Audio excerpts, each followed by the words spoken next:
In 1959, he was a secret financial backer of a heavyweight professional boxing title fight at New York's Yankee Stadium between Swedish boxer Ingemar Johansson and American boxer Floyd Patterson. No charges were filed against him. He divided his time between a home in Miami Beach, Florida, a 100-acre estate and horse farm in upstate Rhinebeck, New York, the Palma Boys Club in East Harlem, and his apartment in the upscale Gramercy Park section of Manhattan. He served as consigliere, underboss, and acting boss of the Genovese family. By the 1960s, he controlled the largest numbers racket operation in New York, grossing up to $50 million per year. He kept his headquarters at the Palma Boys Social Club in East Harlem and continued to work in these areas. The FBI accused him of heading a bookie and loan shark network that grossed $1 million annually. He hired Roy Cohn as his attorney. On April 20, 1978, he was sentenced to 6 months in federal prison for illegal gambling and tax evasion charges. In early 1981, after his release from prison,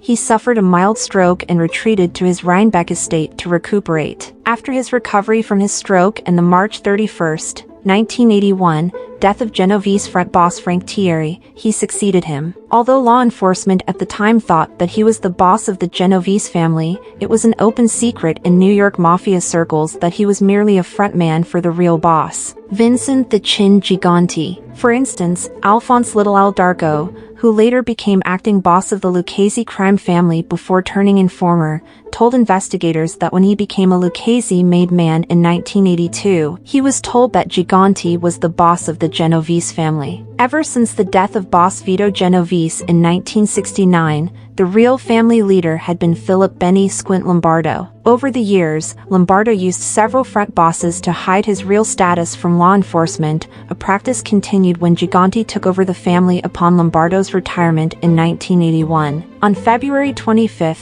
1985, he and 8 other New York bosses on the Mafia Commission were indicted in the Mafia Commission trial. In October 1986, Fortune magazine named him as America's top gangster in power, wealth, and influence. For that reason, he was nominally the lead defendant in the trial. Many observers disputed his top ranking, claiming that law enforcement greatly exaggerated his importance to bring attention to their legal case against him. His bail request was denied and his attorneys appealed the decision all the way to the United States Supreme Court. However, the Supreme Court ruled that he could be held without bail because of his potential danger to the community. Along with the other defendants of the trial, he pleaded not guilty on July 1, 1985. On November 19, 1986, he was convicted on Racketeer-Influenced and Corrupt Organizations Act. On January 13, 1987, he was sentenced, along with 6 other defendants, to 100 years in prison without parole and fined $240,000. While awaiting the Mafia Commission trial,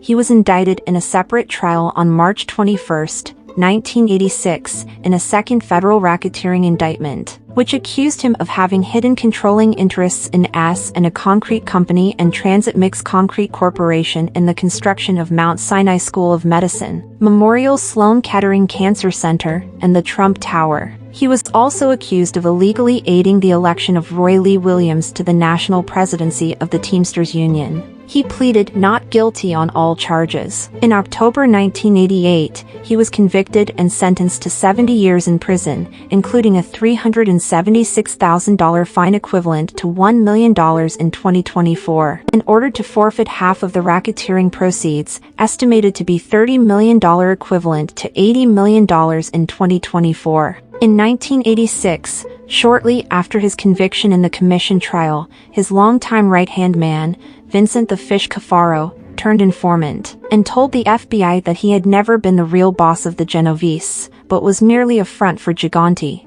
Cafaro also revealed that the Genovese family had been keeping up this ruse since 1969. An FBI bug had captured a conversation in which he and Capo Matthew Matty the Horse Ianiello were reviewing a list of prospective candidates to be made in another family. Frustrated that the nicknames of the wannabes hadn't been included, he shrugged and said, "I'll leave this up to the boss," a clear sign that he was not the real leader of the family. However, according to Selwyn Robb, organized crime reporter for the New York Times, even though prosecutors erred in billing him as the Genovese boss, this mistake would not have jeopardized his conviction at the commission trial or his 100-year sentence. After his conviction and imprisonment, his health deteriorated due to his diabetes and suspected prostate cancer. On July 27, 1992, he died at the U.S. Medical Center for Federal Prisoners in Missouri. Anthony "Fat Tony" Salerno was an American mobster who served as underboss and fret boss of the Genovese crime family in New York City from 1981 until his conviction in 1986.